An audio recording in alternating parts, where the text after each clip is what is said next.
Captain Jake Morrison sat in his command chair, staring at the endless stars through the main screen of the starship Starbound. The coffee in his cup had gone cold hours ago, but he barely noticed. Space patrol duty near the Kepler Nebula was usually quiet, which was exactly how Jake liked it. His small crew of 12 humans had been out here for 3 months, checking trade routes and making sure pirates weren't causing trouble. "Captain, we're getting a priority transmission from the Galactic Council," said Lisa Park from her position at the communications console. Her voice carried a note of surprise.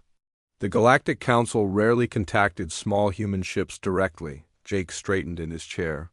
"Put it through, Lisa." The main screen flickered and changed to show a tall, thin alien with blue skin and 4 arms. Jake recognized the species immediately, a Vorthani, one of the Council's administrative races. They handled most of the boring paperwork that kept galactic civilization running. "Captain Morrison of the human vessel Starbound," the alien said in perfect English, though his mechanical translator gave his words a flat, emotionless quality. "I am Administrator Kellex of the Galactic Council Legal Department. You have been named in the will of the recently deceased King Vorthak of the Zephyrian Empire." Jake blinked. "I'm sorry, what? I've never even met King Vorthak." "That is irrelevant," Kellex replied, shuffling through digital documents on his desk. "According to Zephyrian law, when a member of the royal family cannot be placed with suitable noble guardians, they must be assigned to the nearest charitable organization willing to accept responsibility." "Charitable organization?" Jake asked, completely confused. "Your ship's registration lists you as part of the Human Exploration and Aid Society," Kellex explained. "This qualifies as a charitable organization under Galactic Council definitions." Jake's engineer, Ben Carter, looked up from his station. "Captain, didn't you register us under that name to get better fuel prices at Council stations?" "Yeah, but I didn't think anyone actually read those forms," Jake muttered. He turned back to the screen. "What exactly am I inheriting?" "Princess Zara, the king's daughter," Kellex said.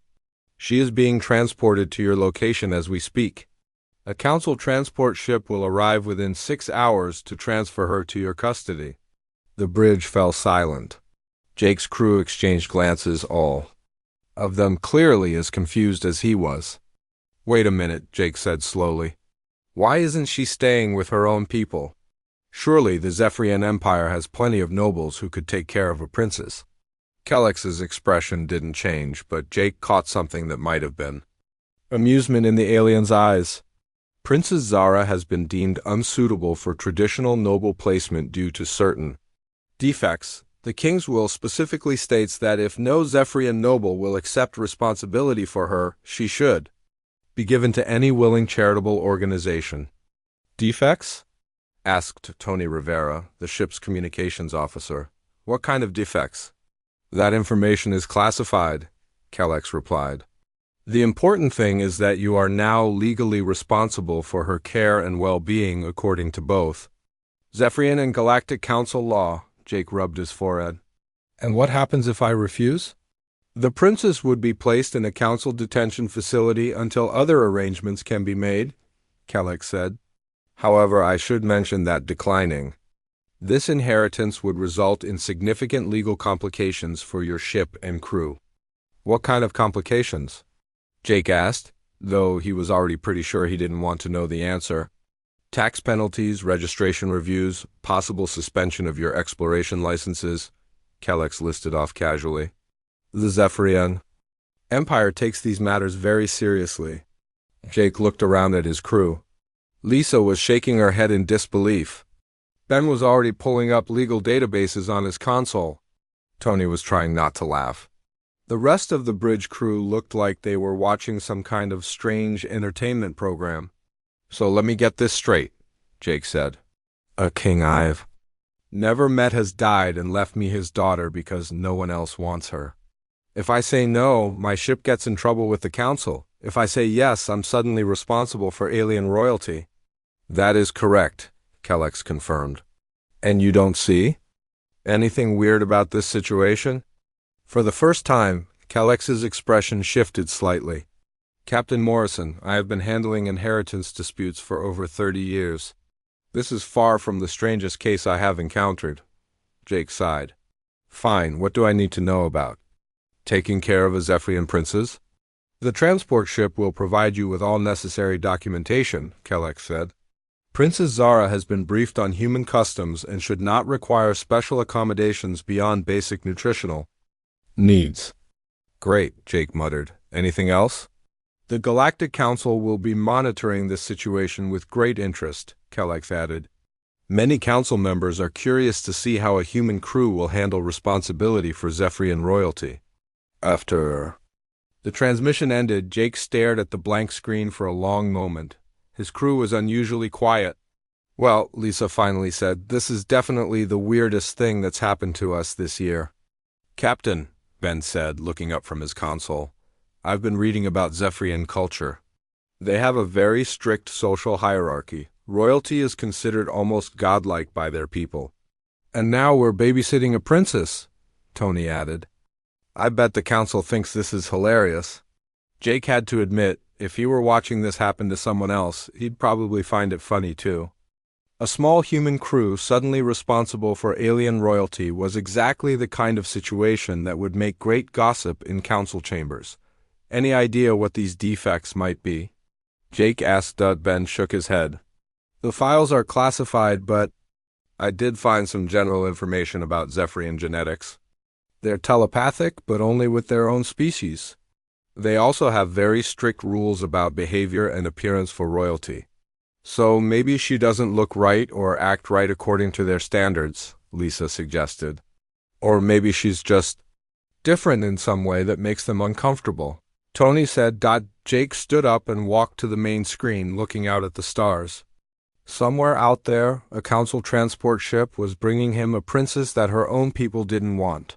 He had no idea what to expect, but he knew one thing for sure: his quiet patrol mission had just become a lot more complicated. All right, people, he said, turning back to his crew. We've got 6 hours to figure out how to welcome alien royalty aboard our ship.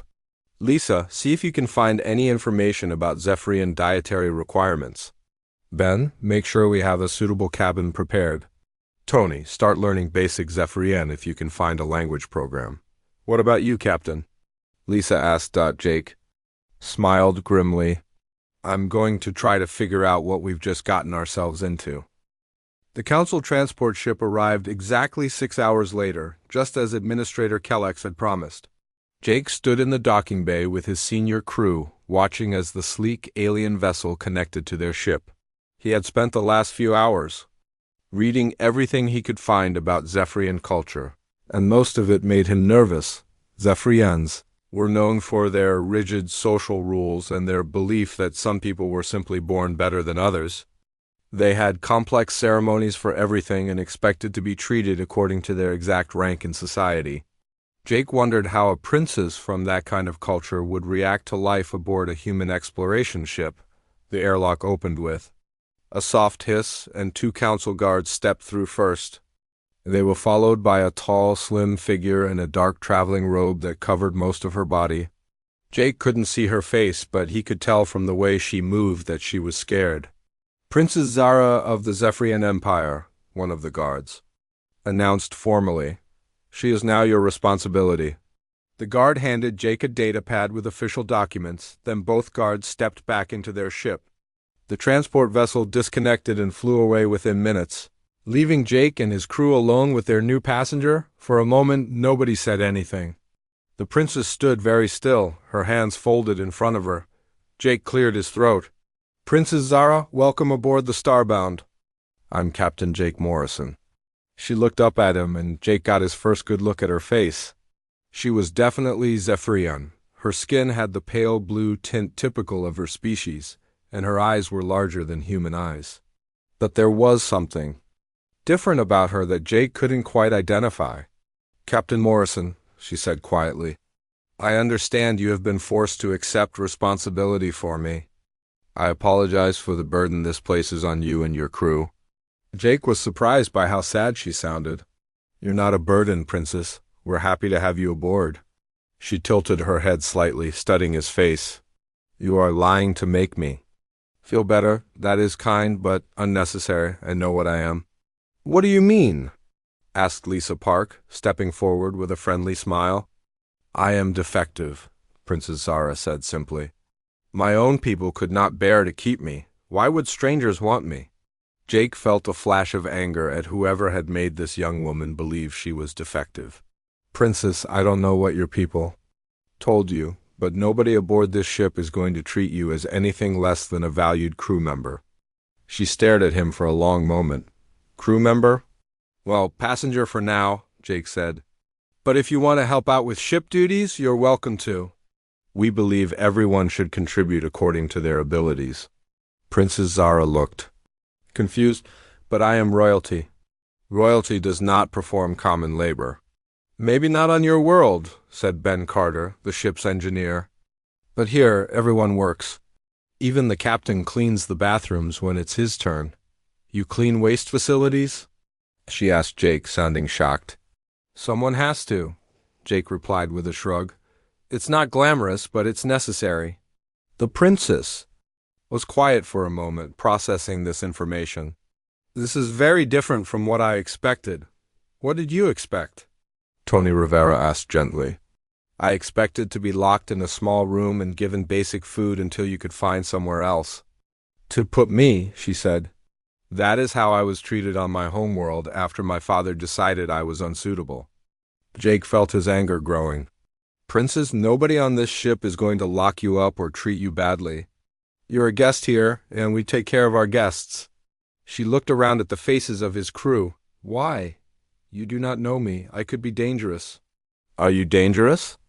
Lisa asked with a smile. Princess Zara hesitated. I'm told that I am. My abilities are considered harmful to others. What kind of abilities? Jake asked. Before she could answer, the ship's alert system activated. Captain, to the bridge, came the voice of the duty officer. We're receiving a distress signal. I have to go, Jake told the princess. Lisa, could you show Princess Zara to her quarters? Of course, Captain. Come on, Princess, let's get you settled. Jake hurried to the bridge where his duty officer was already analyzing the distress signal. What do we have? Jake asked. Unknown vessel, about 2 hours away at full speed, the officer reported. They're claiming engine failure and requesting immediate assistance. Any idea what species? Negative, Captain. The signal is pretty garbled. Jake was about to order a course change when Princess Zara appeared on the bridge. She had removed her traveling robe and was wearing a simple blue dress that looked much more comfortable. Captain, she said urgently, that ship is not in distress. What? Jake turned to look at her. The beings on that vessel are not telling the truth, she said. They are planning to attack you when you get close. How do you know that? Jake asked. Princess Zara looked uncomfortable. I can sense their emotions. They are excited about the trap they are setting. They believe you will be easy prey. Jake's crew exchanged glances. You're telepathic? Not exactly, she said. I can feel what others feel, but I cannot read their thoughts. It is why my people consider me defective. They say my abilities are uncontrolled and disturbing. You can sense emotions from 2 hours. Away? Ben asked, sounding amazed. Distance does not matter much, she said quietly. I can feel the emotional states of most living beings within a very large area. It is why I was kept isolated. My people found it unsettling to be around someone who always knew what they were feeling. Jake thought about this. So right now you know what all of us are feeling? She nodded. You're curious about me but also worried about the trap ahead. Mr. Carter is fascinated by my abilities. Miss Park is feeling protective of me. Mr. Rivera is excited about having someone new to talk to. That's actually pretty accurate, Tony admitted. Can you tell us more about the ship that's waiting for us? Jake asked. Princess Zara closed her eyes and concentrated. There are 12 beings aboard. They are confident that their plan will work. They have done this before. They are... She paused, frowning. They are planning to kill everyone on this ship and take everything of value. Pirates, Jake said grimly.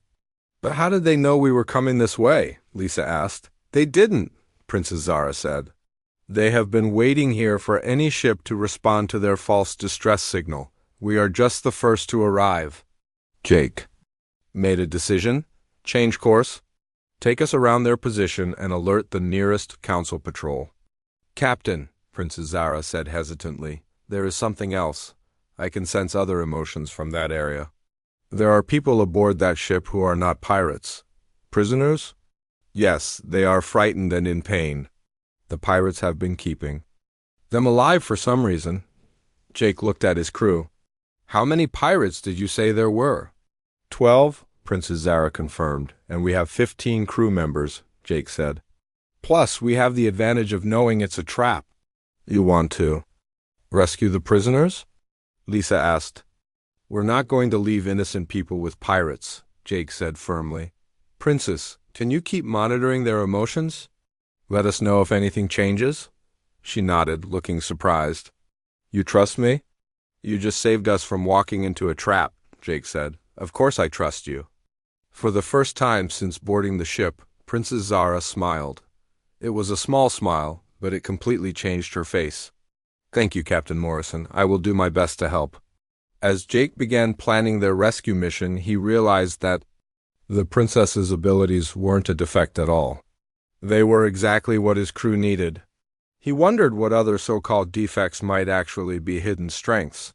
The Galactic Council might have thought it was funny to saddle a human crew with unwanted alien royalty, but Jake was starting to think they might have accidentally done him a favor.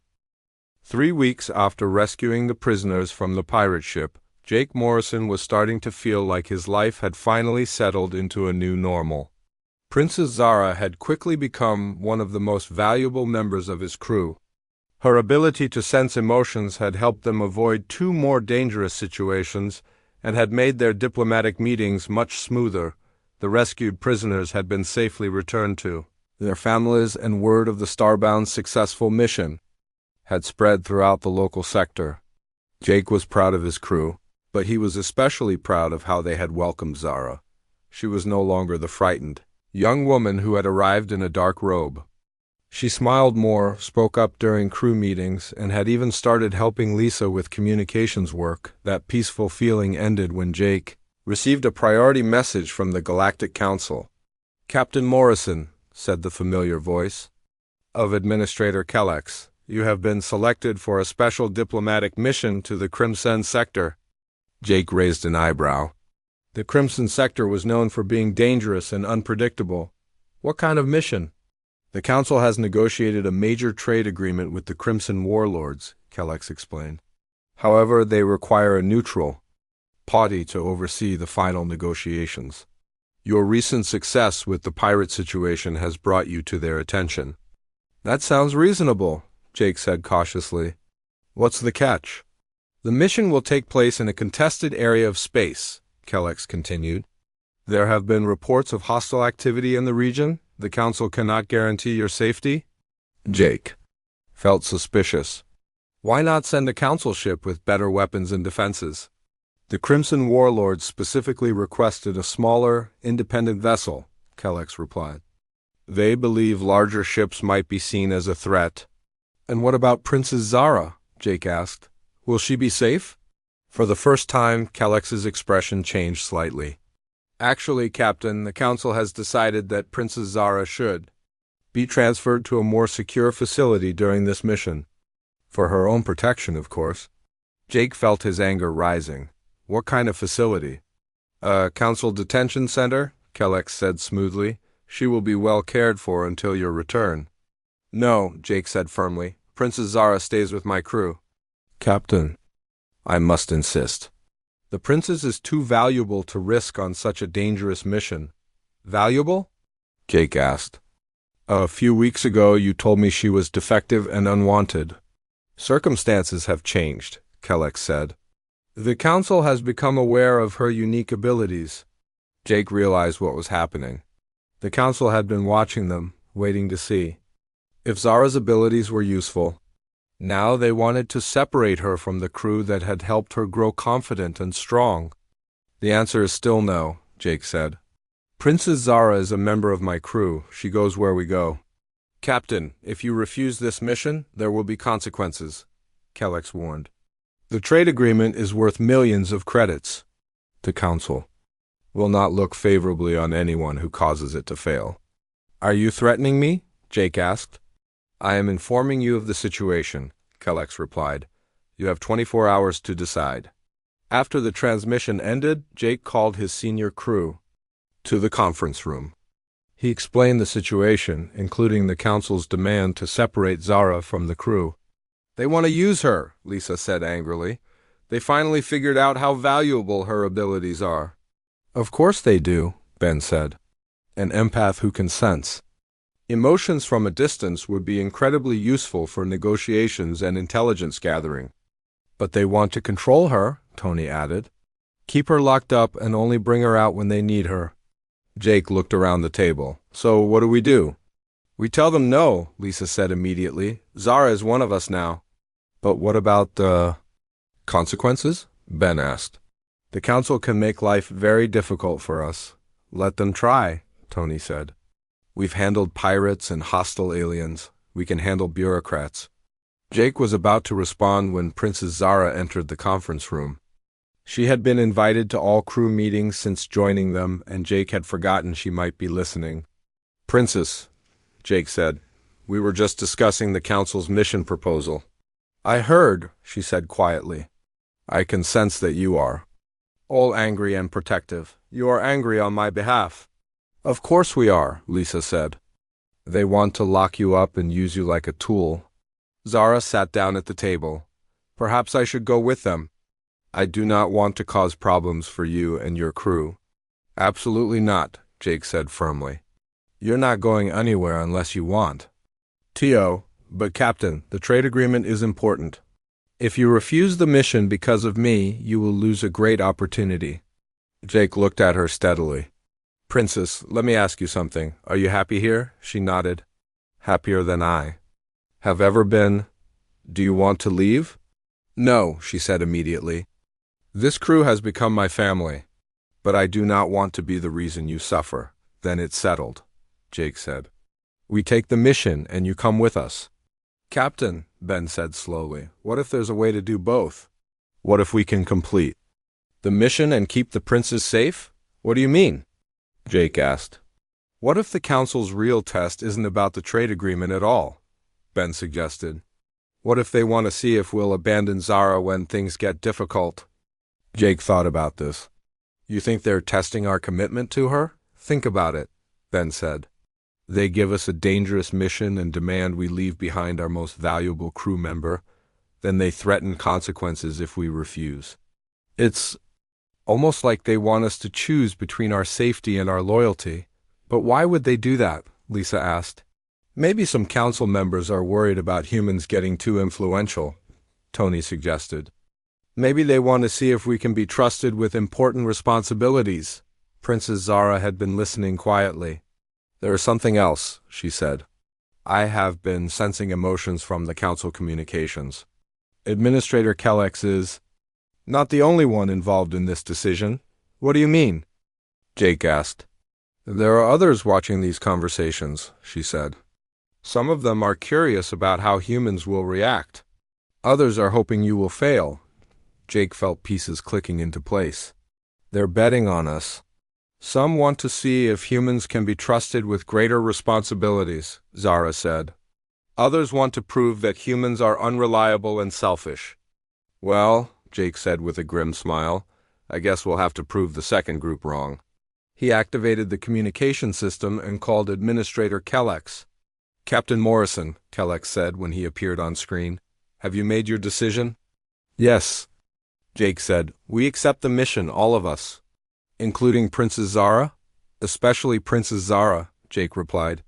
She's proven herself to be an invaluable member of this crew. We don't abandon our people. Kellex was quiet for a moment. Very well, Captain. The mission details will be transmitted to you within the hour. Good luck. After the transmission ended, Jake looked around at his crew. Well, team, looks like we're going to the Crimson Sector. Together, Lisa added with a smile. Together, Princess Zara agreed, and for the first time since Jake had known her, She sounded completely confident. Jake had a feeling that whatever the council was really testing, his crew was going to pass with flying colors. The Galactic Council might have thought they were setting up a human captain to fail, but they had underestimated the power of human loyalty and determination. More importantly, they had underestimated what could happen when humans decided someone was worth protecting. The mission to the Crimson Sector had been a complete success. Jake Morrison and his crew had not only secured the trade agreement, but had also prevented a small war between two rival warlord factions. Princess Zara's empathic abilities had been crucial in the negotiations, helping them understand the real motivations behind each side's demands. Now, 2 months later, Jake was discovering that success came with unexpected consequences. Word of their achievements had spread throughout the galaxy, and the Starbound was receiving messages from beings across dozens of star systems. Most of these messages had one thing in common. They were from people who had been rejected by their own societies. "Captain, we have another request for passage," Lisa Park announced from her communications station. "This one is from someone calling himself Dr. Zex. He says he's a Krillian scientist who was expelled from the Science Academy." Jake looked up from the report he was reading. "What did he do?" According to his message, he refused to work on weapons. "Research," Lisa replied. "The Krillian government decided he was unpatriotic and took away his citizenship." "Where is he now?" Jake asked. "Stranded on Mining Station 7 in the Outer Rim," Lisa said. "He's been there for 6 months, trying to find transport to anywhere that will accept him." Jake rubbed his chin thoughtfully. In the past 2 months, they had already taken aboard 5 other passengers who had been cast out by their homeworlds. There was Keth, a former hegemony warrior who had refused to kill civilians during a military campaign. There was Dr. Maya Chun, a human doctor who had been blacklisted by the medical council for treating alien patients during a quarantine. There was Nyx, a young Altarian who had been exiled for questioning his people's strict religious laws. "What do you think, Princess?" Jake asked, turning to Zara. Princess Zara had been studying the communication logs at another station. Over the past few months, she had become the crew's unofficial expert on reading between the lines of official messages. Her empathic abilities, combined with her royal education in politics and diplomacy, made her incredibly good at understanding what people really meant when they spoke. "Dr. Zex is telling the truth about his situation," she said. "But there's something else. He has been monitoring our communications, and he knows about the others we have taken aboard. He's hoping to find others like himself." "Others like himself?" Jake asked. "People who have been rejected for refusing to compromise their principles?" Zara explained. "He believes we are building something new." Jake looked around the bridge. His crew had grown from 12 humans to 23 beings from 8 different species. The ship was more crowded than it had ever been, but somehow it felt more alive too. "Captain," Ben Carter said from his engineering station, "I have to admit having Dr. Zex aboard would be helpful. Krillian technology is centuries ahead of ours. In some areas, if he's willing to share his knowledge." "You want to pick him up?" Jake asked. "I want to help him," Ben replied. "Same as we helped all the others." Jake made his decision. "Lisa, send a message to Dr. Zex. Tell him we'll be at Mining Station 7 in 3 days. "Yes, Captain," Lisa said with a smile. As the Starbound changed course toward the Outer Rim, Jake reflected on how much his life had changed. When he first inherited Princess Zara, he thought he was just getting one unexpected passenger.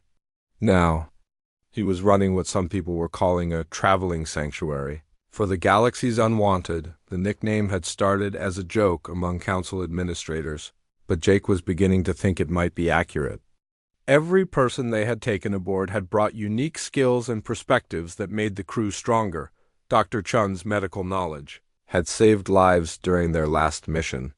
Keth's military experience had helped them develop better defensive strategies. Nyx's religious studies had proven valuable when they encountered a species that communicated through ritual. "Captain," Princess Zara said quietly, "I am sensing something unusual from the long-range communications." "What kind of unusual?" Jake asked. There are more messages coming in, but they are not from individuals, she said. They are from groups. Small groups of people who have been rejected by their societies and have banded together. Jake felt a mixture of excitement and concern. How many groups? At least a dozen, Zara replied. They have heard about us and want to know if we can help them find safe places to settle. Safe places? Jake asked. Worlds where they can build new communities, Zara explained. Places where they can live according to their own values instead of the values that rejected them. Jake was quiet for a moment, thinking about the implications. Are we talking about starting colonies? I think we are talking about something bigger than that, Zara said. I think we are talking about creating a new kind of civilization. Before Jake could respond, Lisa's console chimed with an urgent message. Captain, we're receiving a transmission from the Galactic Council. It's marked as Priority 1.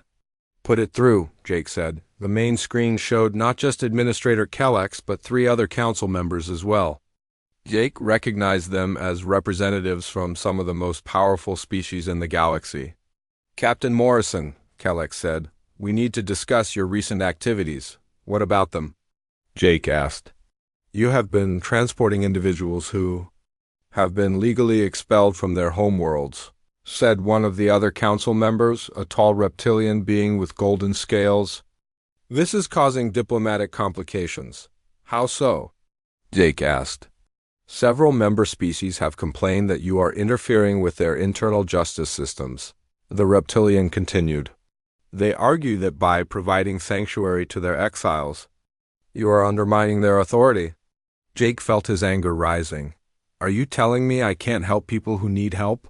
We are telling you that your actions have consequences, said a third council member, a being that looked like a living crystal. The Zephyrian Empire has formally requested that Princess Zara be returned to them immediately. What? Jake stood up from his command chair. Why? They claim that her continued association with your crew is damaging their reputation, Kellex explained. They argue that she should be returned to proper royal custody. Princess Zara had gone very still. Jake could see the fear in her eyes, the same fear that had been there when she first arrived on his ship. Princess Zara is a member of my crew, Jake said firmly. She's not going anywhere. Captain, the crystal being said, you must understand the position this puts the council in. We cannot be seen as supporting actions that destabilize member governments. But you can be seen as supporting justice and basic decency, Jake replied. Every person on this ship was rejected by their own people for refusing to do things they believed were wrong. Are you really going to punish them for having principles? Their council members exchanged glances. Jake could see uncertainty in their expressions. Captain Morrison, Kellex said finally, the council will need time to consider this matter. In the meantime, we strongly advise you to avoid taking aboard any more exiles. And if I refuse? Jake asked. Then the council will have to take more direct action. The reptilian member replied after the transmission ended. Jake's bridge was silent for a long moment. Captain, Princess Zara said quietly, perhaps I should return to the Zephyrian Empire. I do not want to cause more problems for you and the others. No, Jake said immediately. We're not giving up anyone. Not you, not Dr. Chin, not Keth, not anyone. But Captain, Lisa said, if the council decides to act against us, then we'll deal with it, Jake replied. We've been dealing with impossible situations since this whole thing started. We'll find a way through this one too. Jake looked around at his diverse crew. They had become something unique in the galaxy, a group of people from different worlds, and species who had chosen to work together despite being rejected by their own societies. They had proven that cooperation and mutual respect could overcome almost any obstacle. The Galactic Council might think they were a problem to be solved, but Jake was beginning to think they were actually the solution to a much bigger problem. They were showing the galaxy that there was another way to live. Another way to treat people who were different, and he was not going to let anyone stop them. The Zephyrian fleet appeared on the starbound sensors 3 days after. Jake had picked up Dr. Zex from Mining Station 7. 12 warships dropped out of hyperspace in perfect formation. their weapons already powered and ready for battle. "Captain?" Lisa Park called from her station. "We're being hailed by the lead Zephyrian vessel." "Put them through," Jake said, settling into his command chair. He had been expecting this confrontation, but seeing the size of the fleet still made his stomach tight with worry. The main screen showed a Zephyrian admiral in full military dress. His blue skin was marked with the ritual scars that indicated high rank, and his forearms were positioned in what Jake recognized as a formal challenge pose. "I am Admiral Vex of the Zephyrian Imperial Navy," the alien announced. "You are harboring stolen property of the Zephyrian Empire. Surrender Princess Zara immediately or face the consequences." "Stolen property?" Jake asked, standing up. "Princess. Zara is a living being, not an object. She's also a member of my crew, as she's here by her own choice." "The princess has been corrupted by human influence," Admiral Vex replied. "She must be returned to proper royal custody for rehabilitation." "Rehabilitation?" Jake felt his anger rising. "You mean punishment for learning to think for herself?" Princess Zara stepped forward on the bridge. Over the past months, she had grown more confident and assertive. The scared young woman who had arrived in a dark robe was gone, replaced by someone who carried herself with natural authority. "Admiral Vex," she said in a clear, strong voice, "I formally renounce my claim to the Zephyrian throne and declare myself a free citizen of no nation." The Admiral's expression hardened. "You cannot renounce what was given to you by blood and birth. You will return with us, willingly or not." "That sounds like a threat," Jake said. "It is a promise, Admiral," Vex replied. "You have 1 hour to surrender the princess. If you refuse, we will take her by force." The transmission ended, leaving Jake's bridge in tense silence.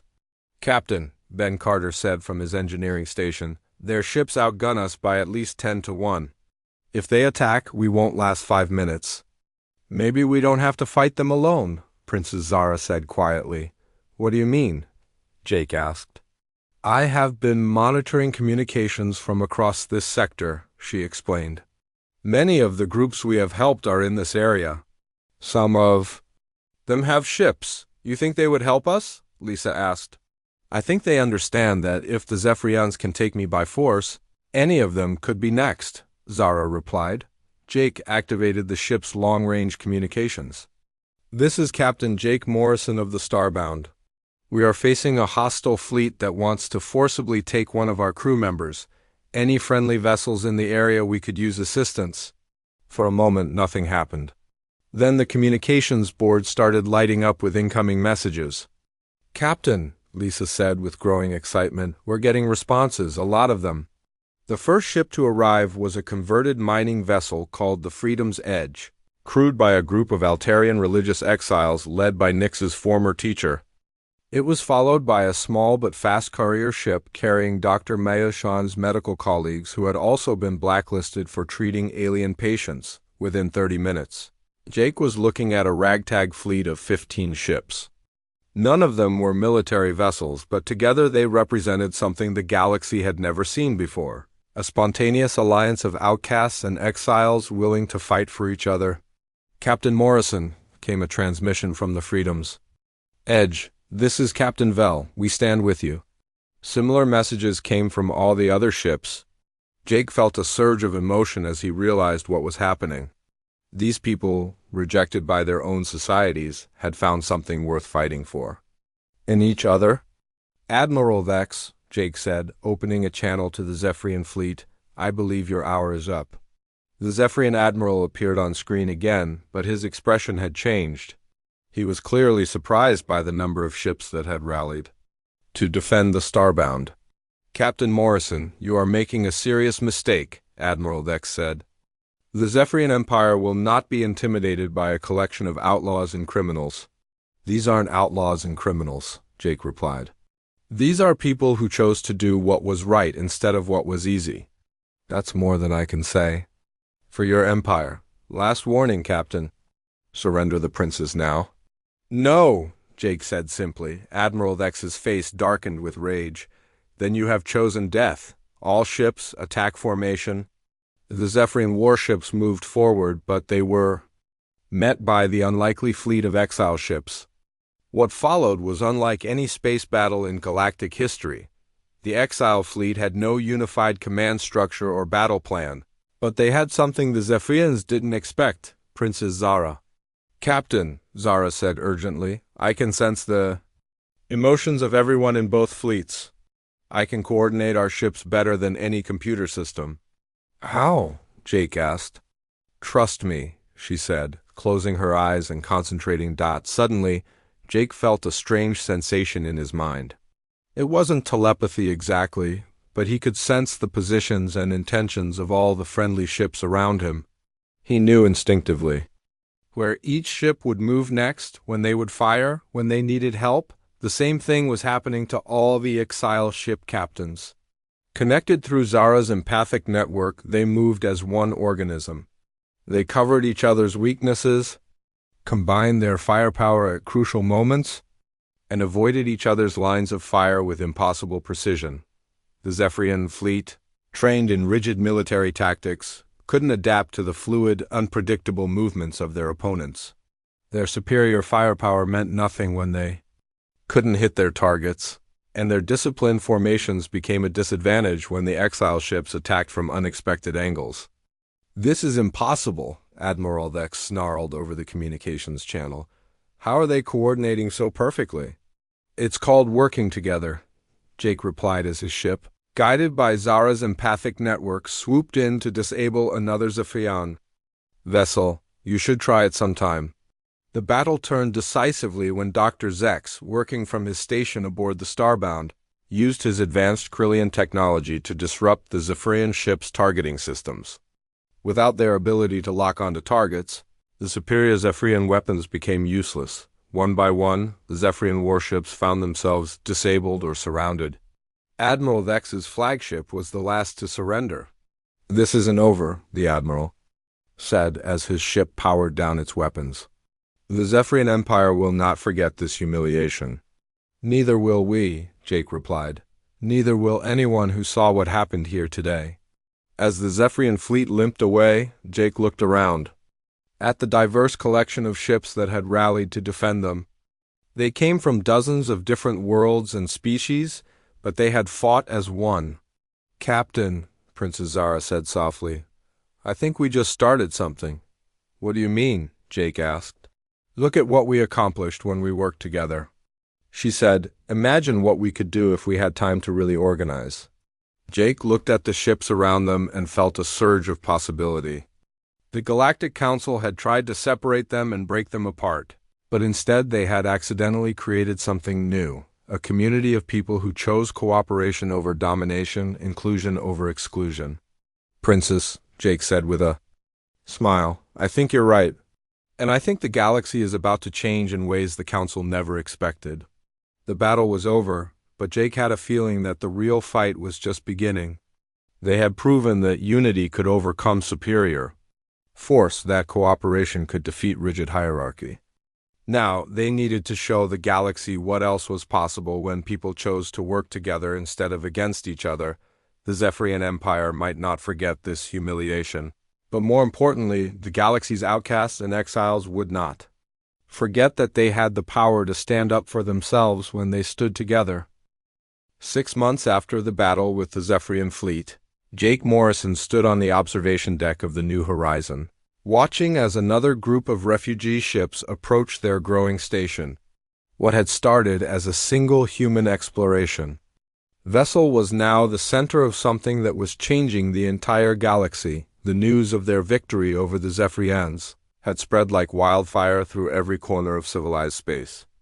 The story had grown with each telling, but the basic facts remained the same. A group of outcasts and exiles had defeated one of the galaxy's most powerful military forces through cooperation and unity.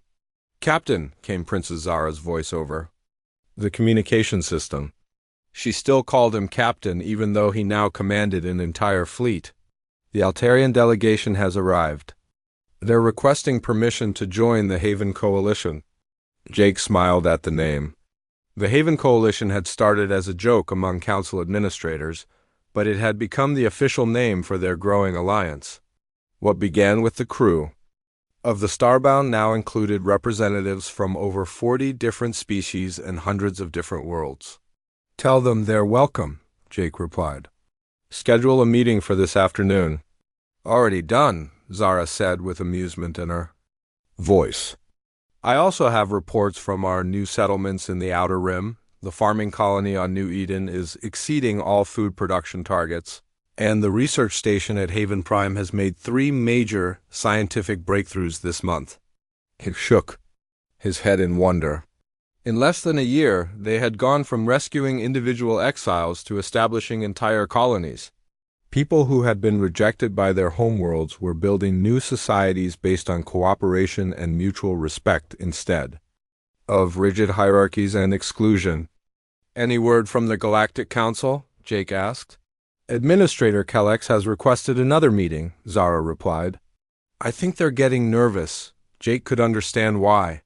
The Haven Coalition was no longer just a collection of refugees and outcasts.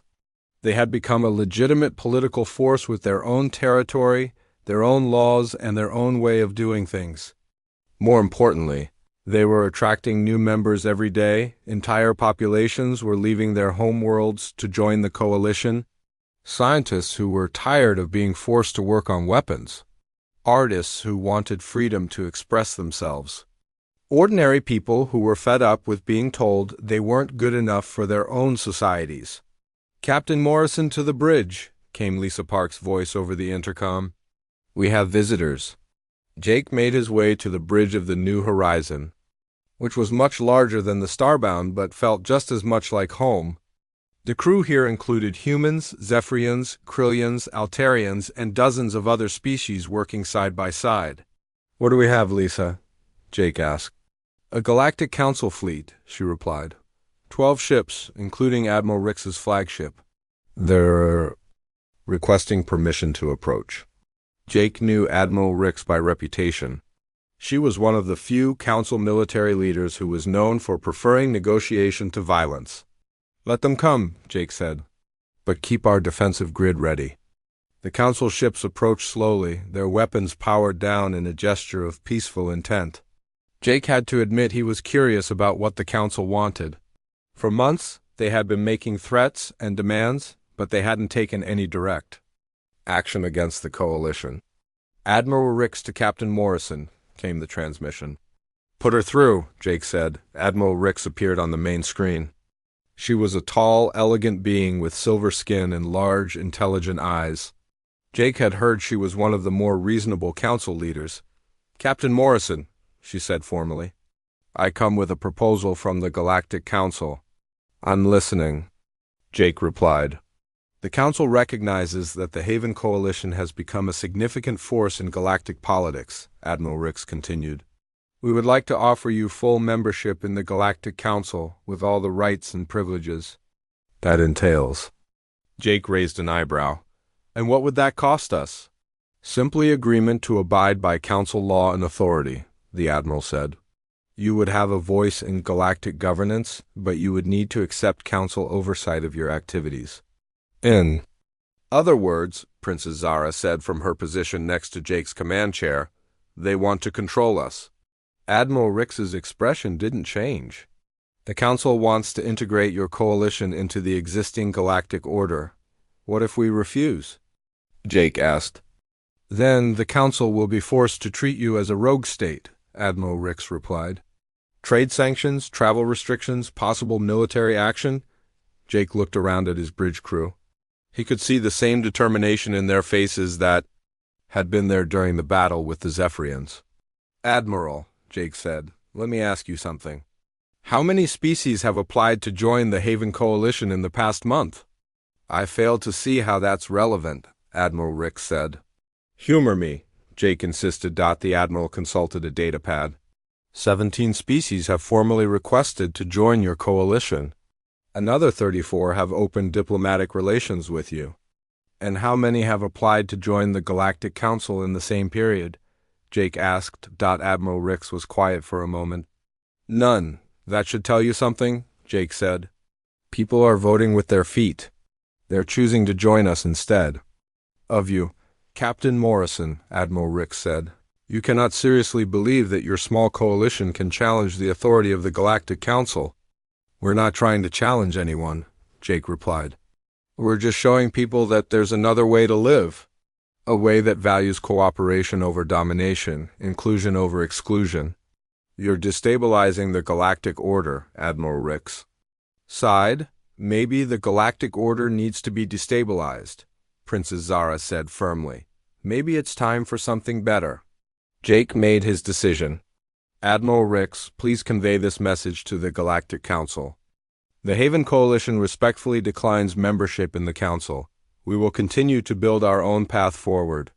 You're making a mistake, Captain, Admiral Rix warned. Maybe, Jake said, but it's our mistake to make. After the Council fleet departed, Jake found himself alone with Princess Zara in his ready room. She had become his closest advisor and friend, and he valued her opinion more than anyone else's. Do you think we did the right thing? Jake asked. I think we did the only thing we could do and still be true to ourselves, Zara replied. The Council wants to absorb us, to make us just another part of their system, but we represent something different. What do we represent? Jake asked. Hope, Zara said simply. We represent the idea that people don't have to accept being treated as less than they are. We represent the possibility that different species and cultures can work together as equals. Jake looked out the window of his ready room at the bustling activity of Haven Station. Ships from dozens of different worlds came and went, carrying people who had chosen to build something new together.